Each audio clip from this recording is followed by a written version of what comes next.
This was the first time that my water has ever been tested in the 42 years that I've been here. Tracking the water woes in Aliquippa. In honor of Earth Day this Thursday, KDKA and CBS News is committed to bringing you environmental stories every day this week in our Eye on Earth series.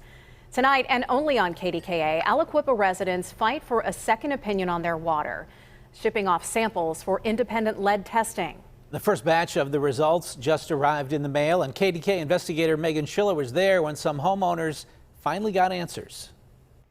When it comes to lead level in the water here in Aliquippa, some residents say they just would like a second opinion. So they turned on the faucets, they filled up bottles and sent them off to an independent lab. And the residents I talked to say they're really relieved to finally get the results. On a rainy day last year in Aliquippa, Gerald Schiller feared the worst. We're going in and getting blood work drawn, me and my wife, getting tested for heavy metals. Last fall, Schiller learned his faucet pumped out water with unsafe lead levels. They said optimal is 0.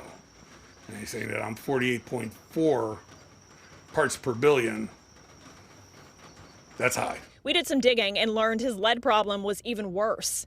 The Municipal Water Authority of Aliquippa said it made a decimal mistake.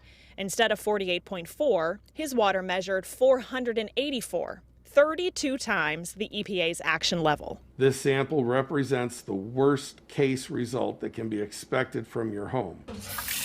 Time for a second opinion.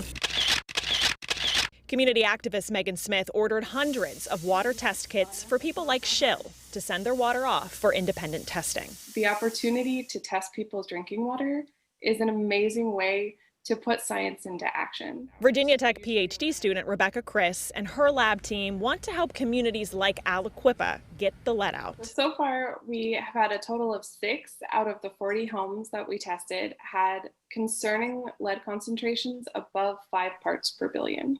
Schiller is not one of the 6. We watched as he opened his results. The test results indicate that my water is now safe to consume. What do you think about it? What's your reaction considering how your other tests have been? It's been a long time coming.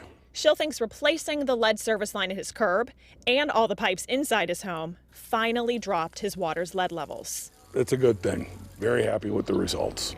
Meanwhile, on the other side of town, Bill Smith went into this blind. This was the first time that my water has ever been tested in the 42 years that I've been here. His results just arrived. Your water is safe to consume. And he's thankful someone took a second look. It's actually a relief to know that the water that we have here is safe, because I've been drinking that water for 40 years.